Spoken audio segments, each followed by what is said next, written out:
Welcome to the 25th Hour Podcast. I'm Lisa Curley Malice, your host, and today you get to meet Queirra Fenderson.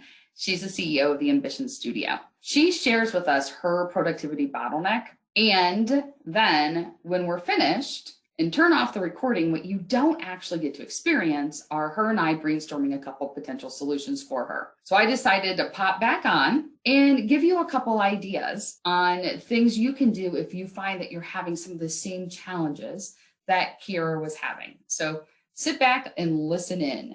Welcome to another episode of Guess Your Productivity Bottleneck. Today's guest, Queirra Fenderson.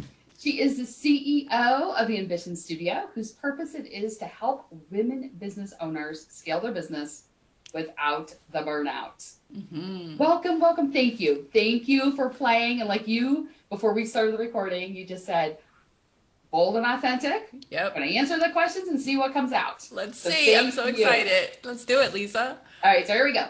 Okay. What do you think is your biggest challenge in getting everything done each day? What is it that prevents you from getting it all done? You know, I feel like it is the distraction of being at home and all the random notifications, right? So it's like my phone buzzing or someone at the door or, Aria making a noise, my little daughter. I feel like there's just a lot of distractions, like last minute little notifications and such that pull me away from my focus. I think that's what it is. Okay. And have you always felt this way? No, not before becoming a mom. Aha, okay. So those other notifications, let me rephrase. Let me ask it differently for you. So Aria is one of those distractions. Yeah. Not in a bad way, but just in a, right? in a real, if you have kids at home, you get it way. Yeah.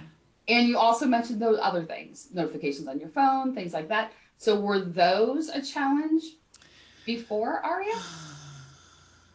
Now that I think about it, I feel like it was the burden of knowing the emails are piling up or knowing the long list of to-dos are piling up in our project management system or I guess the answer is yes, because some of the other notifications would be like my clients, we do WhatsApp support, so just seeing the notifications building up felt like it was heavy and I couldn't dedicate myself to what I need to get done. I was trying to split myself in so many different places. Okay. All right, so what I'm hearing is there's somewhat of a battle, which might be too large of a term, but a conflict potentially between bigger picture items and immediate responses to the notifications that are pinging in, things like clients, your daughter, social media, whatever those are. Is that a good that's reframe? It. Yep, okay. Spot on.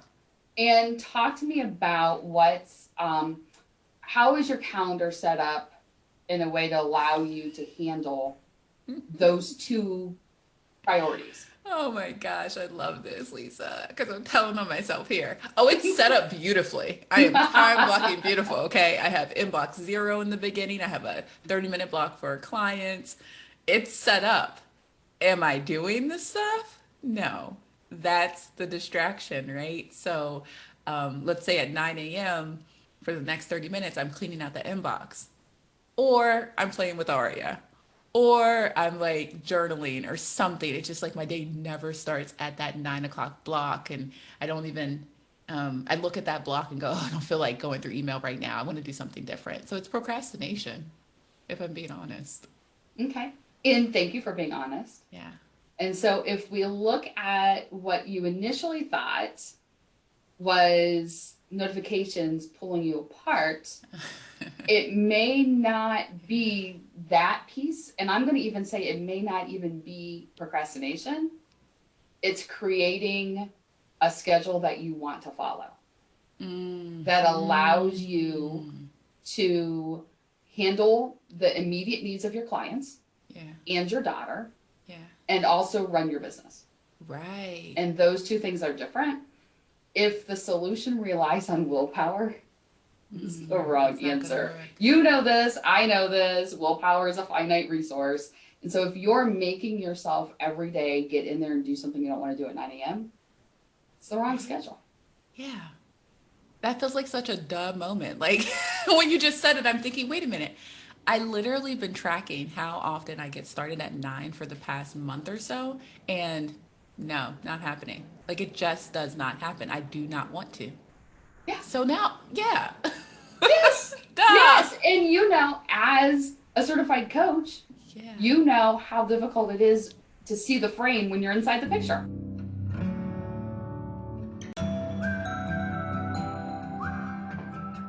Well, what did you think about Queirra's bottleneck? Her initial one, where she thought it was distractions, and then her final one, where she realized that it was really the urgent pushing out room for the important, or the reactive and the proactive stuff having a battle. Can you relate? So let me give you a couple ideas, if you can relate, on some potential solutions, because we're working through that awareness. What's the actual problem? W, what are some solutions that are easy for us to get into, that play to our strengths and have the structure we need to be successful? And then finally, E, the evaluation stage. This is the AWE, awareness, work, evaluation cycle that we go through as we're working on our time management. So let's talk about the initial problem of feeling like it was distractions. If you are feeling this way and you're like, I think the thing that pulls me away from getting everything done every day are the distractions, make a list of what they are. Let's make sure that's what's really happening. Make a list and then go through each one on your list and come up with, oh, okay, here's a way to combat that. Here's a way to combat that. Here's a way to combat that. So, for example, in Queirra's case, Aria is one of her distractions. So scheduling in some playtime in her day may help with that. Also, you know, I know that she just, when we were speaking, that was her first day where her daughter went to daycare. That's another way to overcome that distraction, but you just go through them one by one. So that's one thing. So if you were thinking distractions were your bottleneck and we got to the end, you're like, no, it really are distractions. Great. You can just hit those one by one, but not usually collectively.